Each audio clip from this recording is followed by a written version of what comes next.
The broadcast is live. This is Coach Arnie with the Health, Love, and Life's Adventure show. Don't forget to you can check me out on different social media.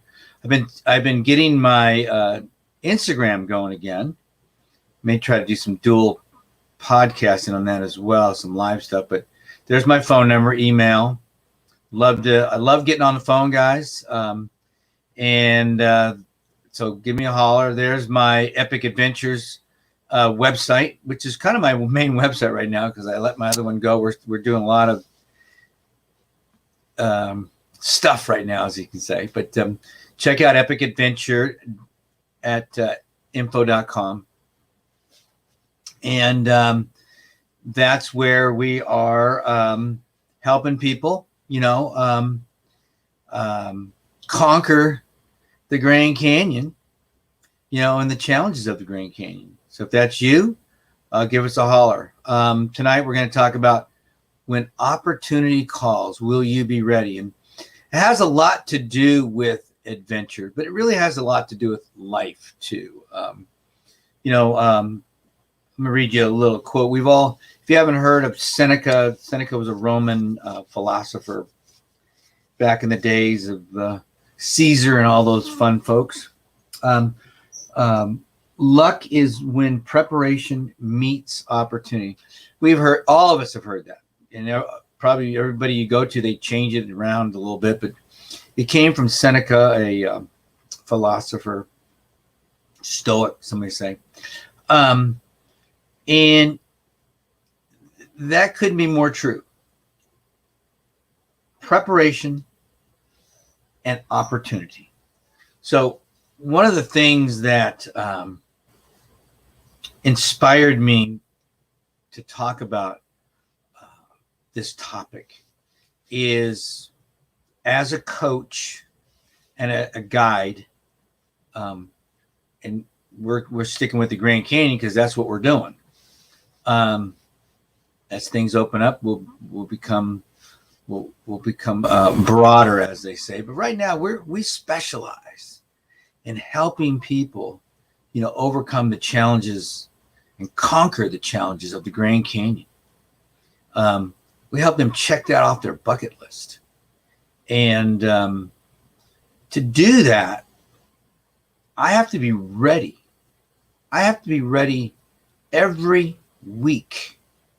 And one of the things that I learned as an athlete is to train in a way that always keeps me ready.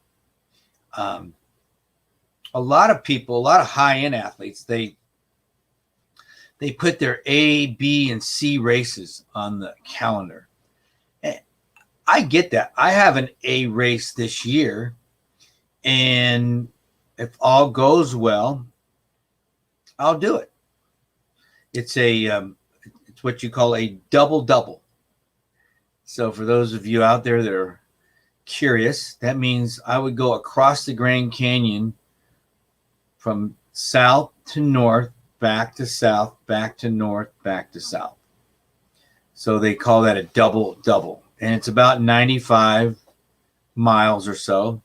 Unless I wobble, then it'd be closer to 100. And that would be my big race. Now, if I have opportunity to work with people in the canyon close to that, I will weigh that opportunity versus what I want to do.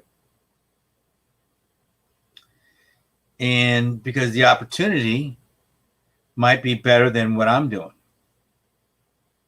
Or how important, because I can always put mine off.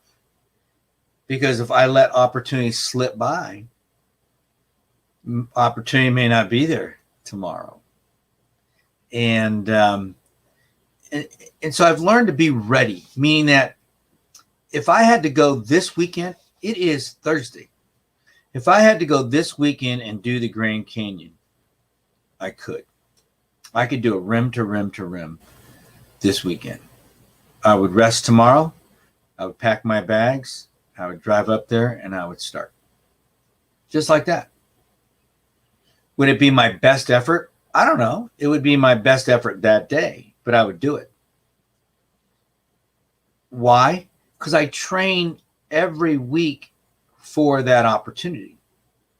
Now, if I was training for a big opportunity, which some people might do, like a marathon, you may have done a marathon, and you kind of you do what's called a taper.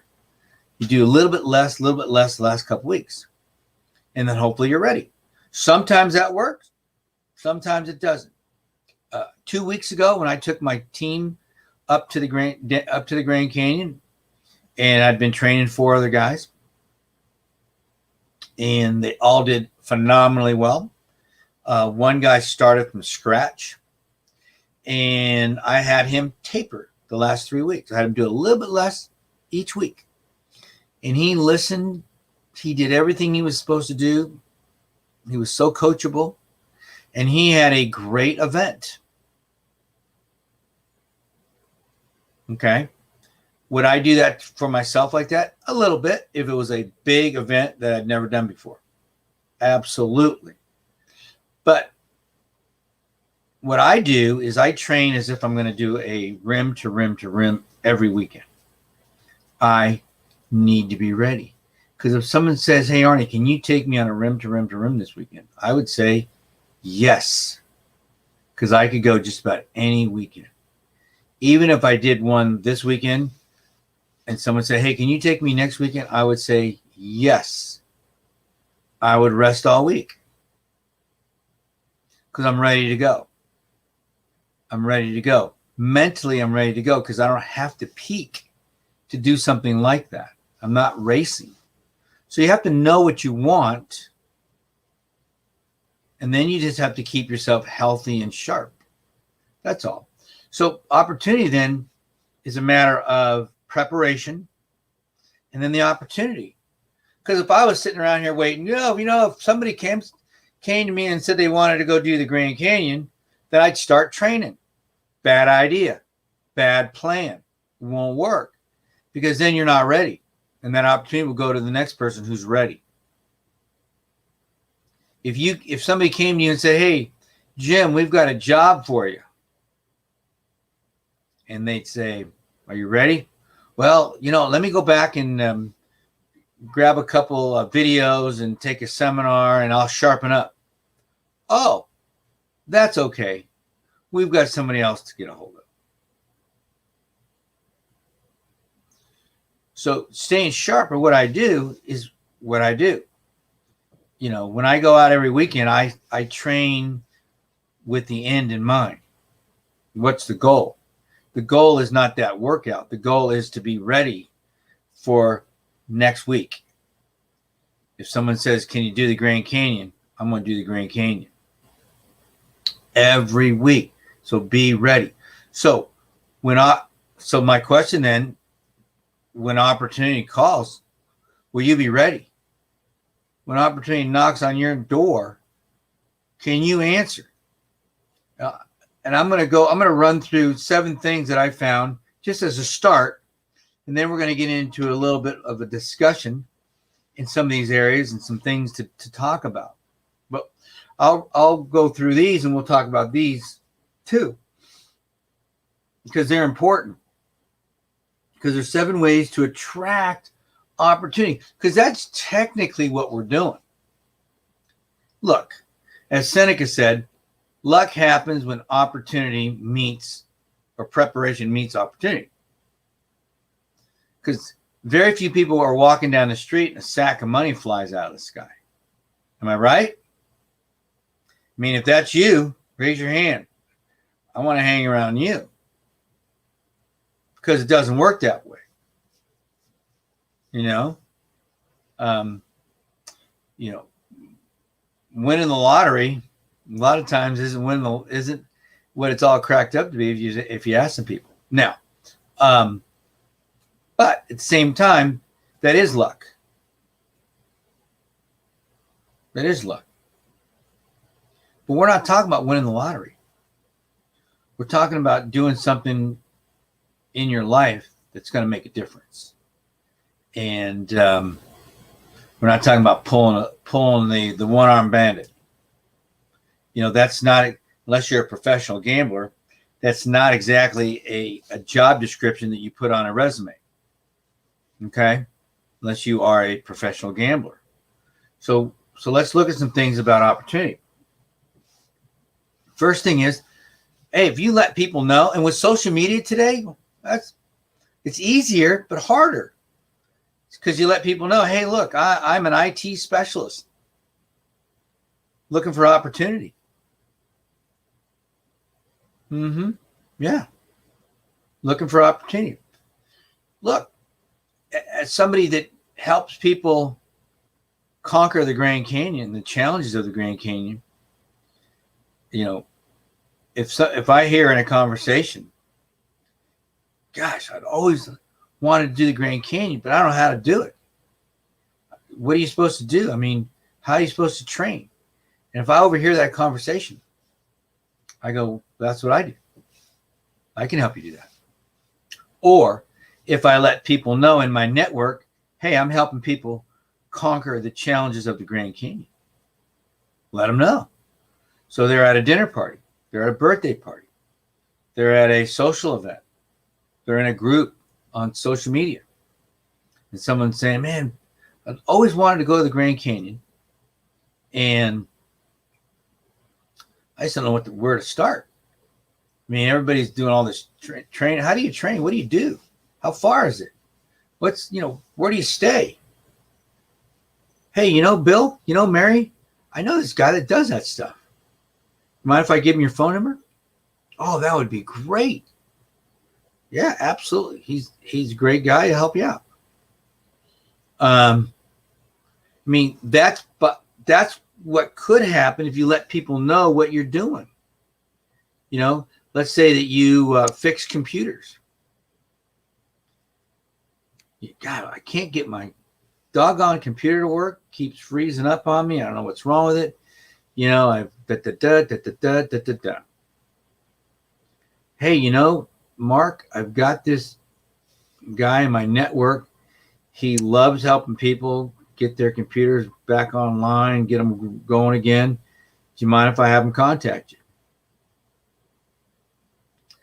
It's pretty simple. It's kind of the way that networking groups used to work.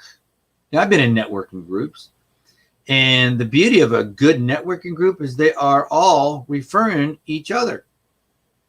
Because then you have the power of the group. Now, when that doesn't happen, why do you belong to the group? It's kind of like these social media. There's so many different groups.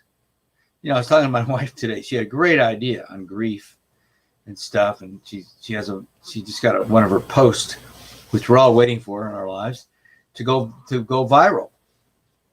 And I said, wow. I said, this is a great opportunity to start a group. Because you got all these people here and you start create some more information on grief, and grief people are following you. And well, they're not my friends. Yeah, but you can ask them to be your friend, and I guarantee you they'd be your friend.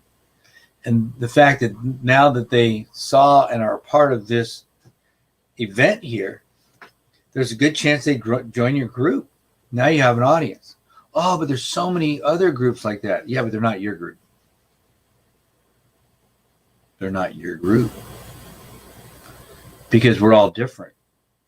Whether it's grief, whether it's the Grand Canyon. I mean, I've got a very good friend who has 6 Grand Canyon groups. But they're not mine. They're not teaching what I teach. They're not doing what I do. So that's the difference. That's the difference. And you're the same way. So you can create opportunity by letting people know what you're doing. Number 2, get comfortable being uncomfortable. Ooh. I think we may have even had a topic on this before, but this is a big one. We all want this grand, cool thing to happen in our lives. Promotion, a new job, a new relationship. We want to get fit. We want to get healthy. Want to run a marathon. Want to do a triathlon. Want to do the Grand Canyon. Good grief, we want to do it all. But whenever things get a little uncomfortable, and we're all guilty of it, my hand's up in the air. Both my hands are up in the air. We're all guilty when things get uncomfortable that we back off. It hurts. It doesn't feel good to be uncomfortable. So we back off. And when we back off, we lose momentum. We lose that energy. We lose that drive, that determination. And we might lose opportunity because of that. So you've got to learn to get comfortable being uncomfortable. We got to learn to be able to go into the pain cave. Now, I'm not saying to go too far down into the pain cave, because then you're going to need help. But I'm asking you to get comfortable being uncomfortable. I mean, if you're trying to date, it's funny. I used to use this a lot a long time ago. Not that long ago, but long enough ago. I mean, obviously way before COVID, but used to have people hang out around, but not in a way that's creepy, but at the bottom of a escalator. And just ask as many, well, usually for guys, ask as many young ladies to have a coffee as you can. And I mean, you can do that for an hour and get told no and get some weird looks 100 times. But guess what? 101 might be a cup of coffee.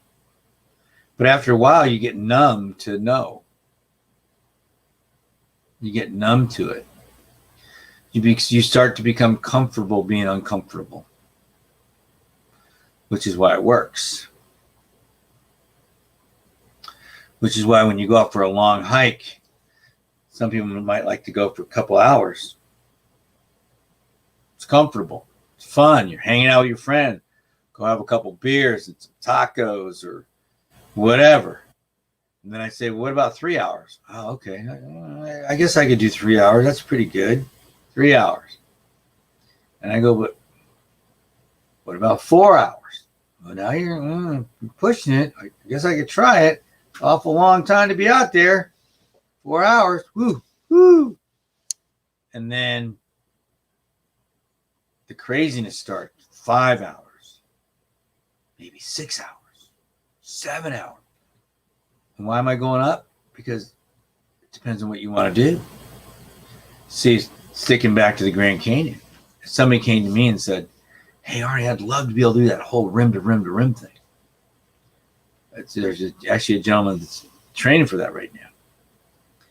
And last weekend when I was going 8 hours and doing some pretty crazy stuff, he was doing half of that, if that. And he's got a big event coming. Now I haven't talked to him this week, but when I do, I'm gonna gently push him. Why did you stop at less than 4 hours? What are you training for? I mean, he's training for a 20-hour event. He's got to kick it up. Okay. All right, hold that thought. We're on number 3. When we get back here, and we got some really cool information, and we'll be right back.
We are back. So we just finished up with getting comfortable being uncomfortable. That's a good one and a tough one. So number 3 is share your knowledge, your skills.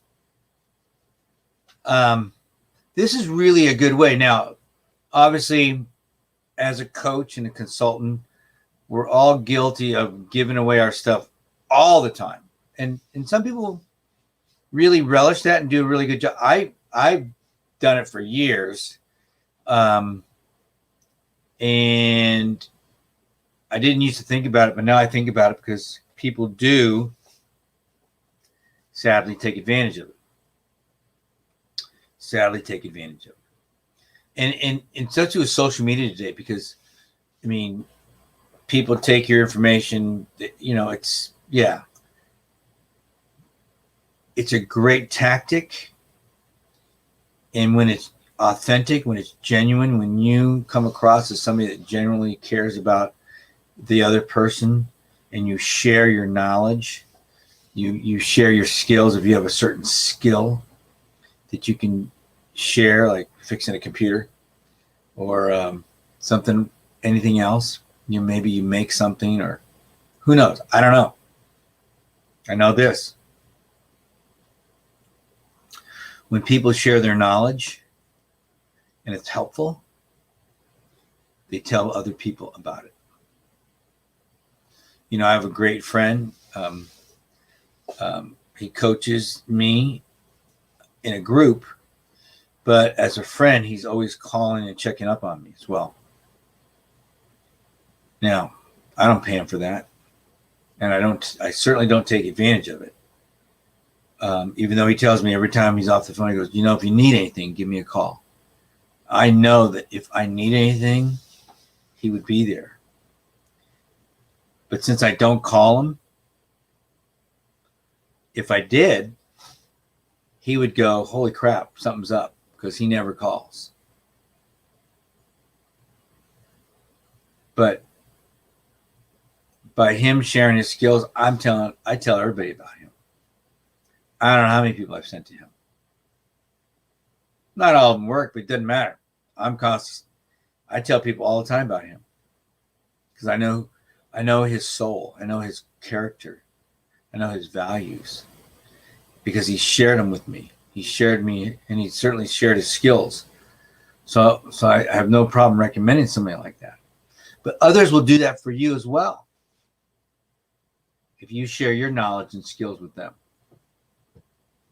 So that's a big one. Keep a record. Brag. No one else will. It is true. I mean, some people are like, oh, you're arrogant. Oh, you're that. Oh, that. But I got news for you. Look, we don't play in the NFL or the NBA or baseball or whatever sport you like, or we're not sitting on a stage getting a Grammy or an Emmy or an Oscar, are we? If you are, let me know. But when you do something big, tell people about it. I mean, don't always tell people about it, because then that gets old. But if you do something big, if you ran a marathon, when you go back to work on Monday, you might be a little tired, but you say, wow, I can't believe I did that marathon. You did a marathon? Wow, that's awesome. That's amazing. Yeah, check out these pictures. Parents will brag about their children. Now, if you're annoying about it, then you're annoying. But if you say, hey, my son just got a scholarship to Harvard, people might get excited about that. That's okay. Brag. How are they going to know about you? How are they going to know about you if you don't speak up for it? Because they're not going to brag about you. Unless you're somebody famous. I mean, if you picked up a car off of somebody and saved their life, they might hear about, did you hear about Jimmy on the news? Holy cannoli. Can you believe what he did? That's generally not going to happen. But if you do something epic, if you went to the Grand Canyon and did a rim to river or rim to rim to rim or whatever you did, and you went back on Monday and you showing your pictures at the lunchroom, they go, hey, did you hear about Mary doing the Grand Canyon?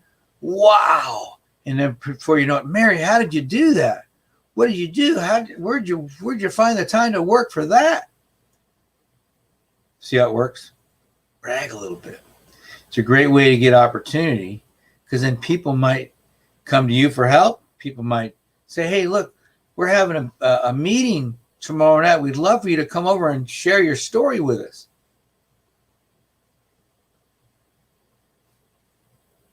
It happens. So brag a little bit.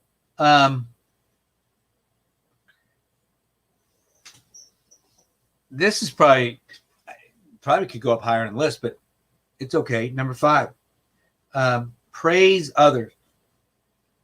That's right.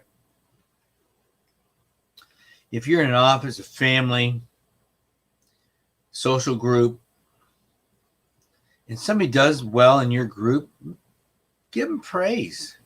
That's awesome. Don't be jealous. Embrace it. Embrace the success of others. It's powerful. If you embrace the success of others, it makes a big deal.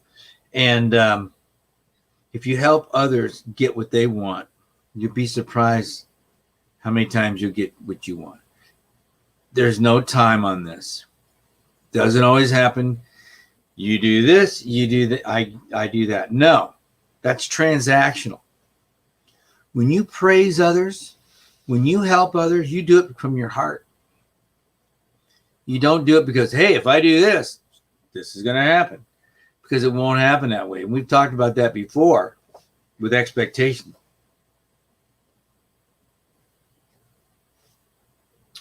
You praise and you help without expectations. And you watch how things change for you.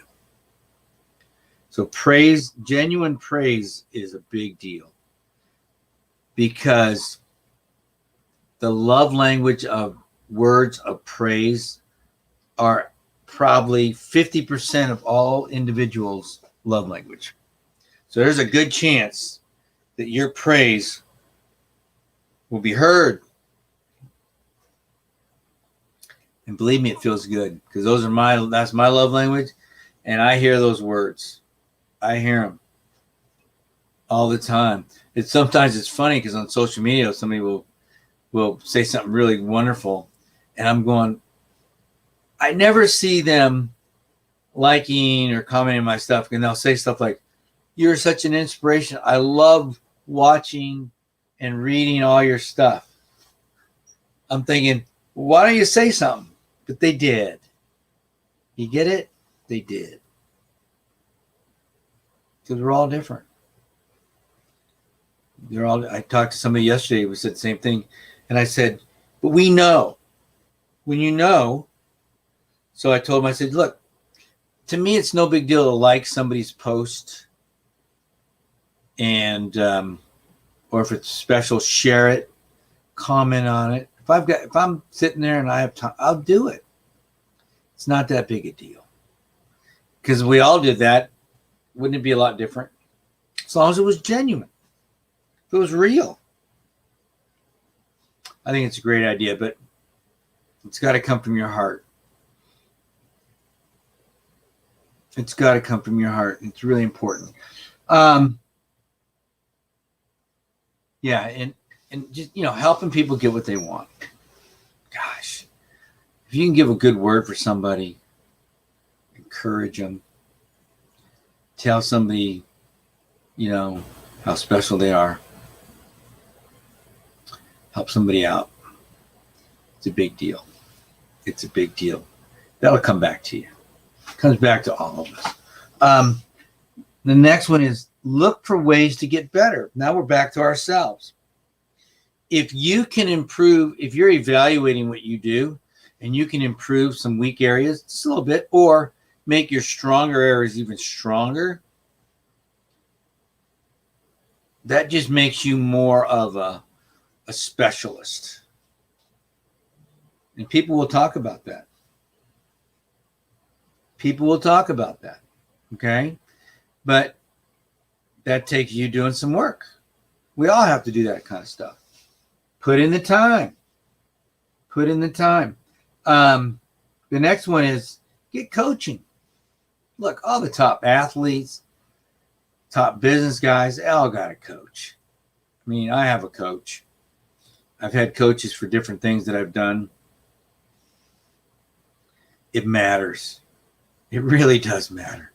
I was talking to somebody again this evening about when I take people to the Grand Canyon. One of the benefits to going with me is I'm going to take away all that worry. I'm going to take away all your stress. Of driving, lodging, food, when to be here, when to be there, when to do this, when to do that. And if I can do all that for you, you're going to have a better event. To take away that worry, that's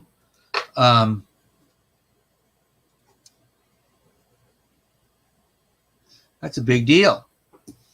So coaching does that for you. All right. So those are 7 things that will help you to attract a great opportunity. So if you're working those into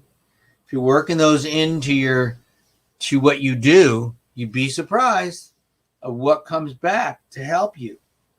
You'd be surprised what kind of opportunities will start to flow towards you.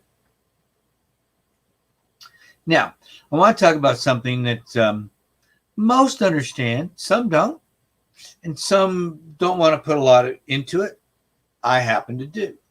It's faith. And it really comes down to what you want. I was sharing with Cece earlier. I was watching a Steve Harvey video. Steve Harvey, the comedian, he used to have he probably still does. I don't really watch TV. A daytime TV show. One of those talk shows. But he made his mark in comedy. And when he was a young boy, he told his teacher that he wanted to be a comedian on TV. And they all thought he was nuts. Except for one, his dad. His dad said, don't listen to those people. You're going to be whatever you want to be. So, but he told this amazing story about he had no money. He had no opportunity. And then he got a phone call. Checked his phone. And he was in Florida. He needed to be in New York in just a couple days. And he had his car, but he only had $35. So technically, he didn't have enough to get where he was going and make it on time. So I said, not worth it. It's not going to happen for me. And then he went back and checked his machine again because he had stopped it. And there was another call on there, his answer machine, back in the days when they had answer machine. And there was a guy that had an opportunity for a gig just a few miles away in Florida. And he called the guy up and said, is it still available? He says, yep, come on over. And he went over there and they paid him $150 to perform. He goes, wow, $150. And then they said, after the show, they said, that was such a good show. Luke, can you come back tomorrow night? He goes, yeah. I was back tomorrow night. And he got another $150.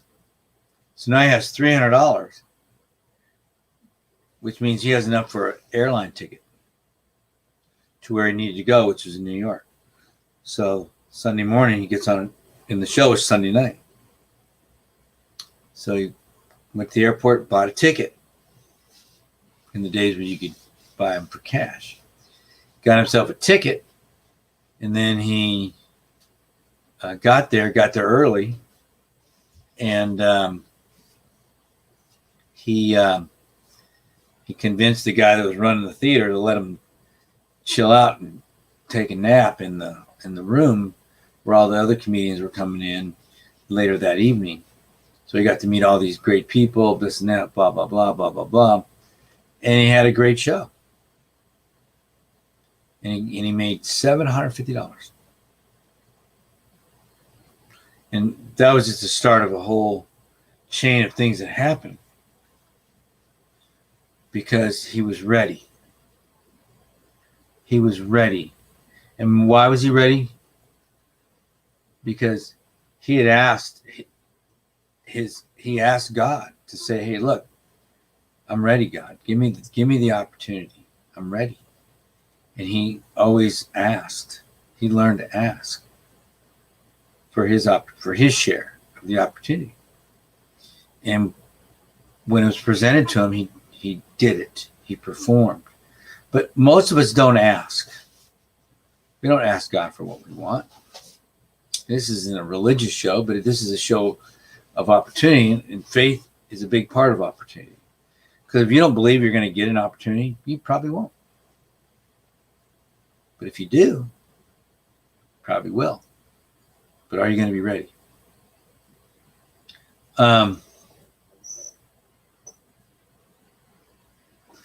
Another big part of faith is patience. Kind of like a farmer plants a seed, then waits. Now, a lot of us, and I'm one, don't have that. Well, I don't say there's a small percentage of our population that doesn't have that kind of patience. But we have to get better at it. We have to get better at it. Because if we're patient, opportunities will show up. If we're impatient, we'll walk away and lose the opportunity. We've all done that. At least I have. Don't let that be you. So be patient. But you got to know, again, what you want. You got to know where it's going to be. And if you're ready, opportunity will show up. Opportunity will show up. Let's take a few minutes here now and kind of look at some other tips. Other tips that I think will help you to be ready for that opportunity.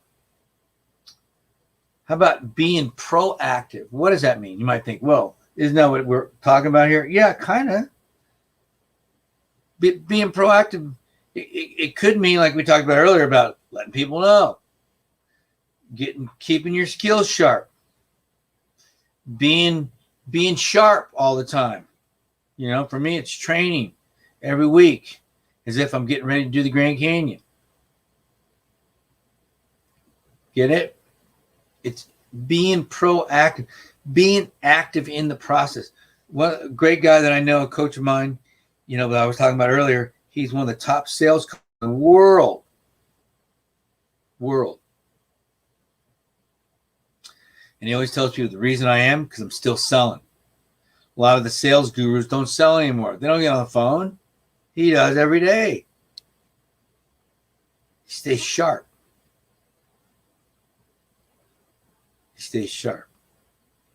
And that's a big deal. So be proactive in the process. Be ready.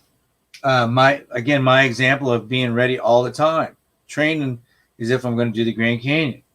I mean, I don't go out and just do a lollygag workout because I don't feel good. Now, granted, if I didn't feel good, I probably wouldn't work out at all.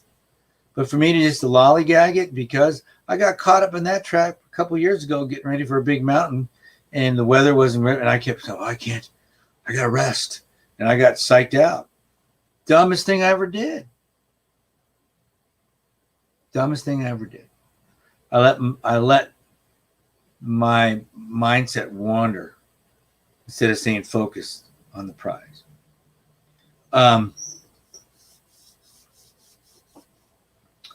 Be on the lookout for opportunity outside of where you might expect. A lot of times we're expecting opportunity to show up in a certain space. You know, if we're a coach, consultant, if we're a singer, entertainer, like Steve Harvey, a comedian, you might think opportunity is going to be right here, you know, or I got to get to here. And all of a sudden it's over here. Are you ready? See, we don't know until it hits us. But if you're ready all the time, then you're ready all the time. So train as if you're going to do it anyways. Train as if it's going to happen. Practice if it's going to happen. But if you're on the lookout, whether it's people, things, it doesn't matter. Be on the lookout. You'd be surprised what'll happen. Bigger the opportunity, bigger the price. That's right. What are you willing to do for it? If you're willing, like me, at my age, I'm willing to work my fanny off for whatever I'm getting. And believe me, not every time is it obvious that it's paying off. It's not, which makes it even harder. And for a lot of us, whether you're doing it for your health, for your fitness, weight loss, whatever it might be, you're into it and you're putting a lot of pain and effort into it, and you don't see the payoff. The payoff comes with patience, as we just talked about. The payoff comes with hard work, determination, which are not easy to hang in there. So you have to be willing to hang in there, and at the same time, you have to be willing to pay the bigger price. You don't climb Mount Everest by riding your bike around the block because it's good exercise for your legs. You climb Mount Everest by putting in a ton of work. A ton of work. And are you willing to do that? And then I want to end this session about opportunity with something that I've used from a gentleman called, his name is W. Clement Stone. Thank you, CC. Appreciate it. There are my links, guys. Give me a holler. W. Clement Stone. He was in the insurance business back in the 20s. And he wrote a really neat little book, The Success System. It's up here on my shelf.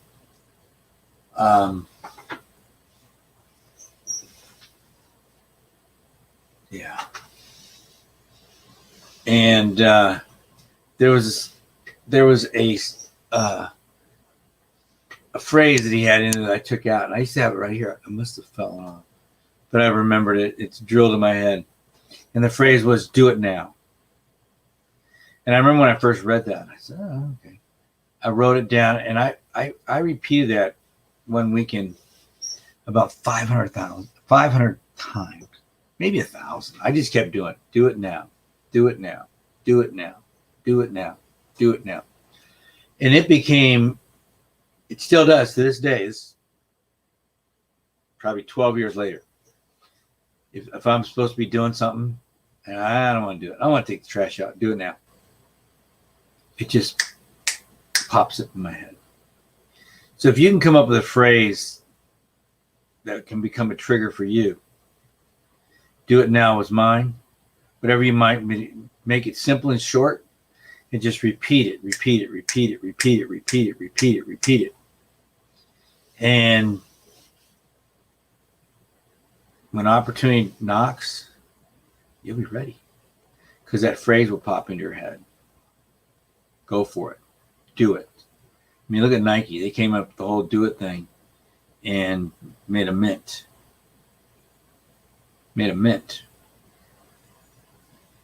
So whatever yours is, it's going to make you a mint. Because whether it's do it now or go for it, never give up, doesn't matter what it is. If it works for you, if it triggers the right response, then it's a winner. All right, guys, this is Coach Arnie with Health, Love, and Adventure and Life's Adventure Show. I hope this helps with your opportunity. Don't let opportunities slip on by because you're just not ready. Be ready. Come on. If it's something you want. But there's my connections again, links, email. Would love to hear from you. I appreciate all of you. And get out there and get yourself ready for whatever adventure comes your way. All right? And if it doesn't come your way, jump off the dock and swim after it. All right, guys.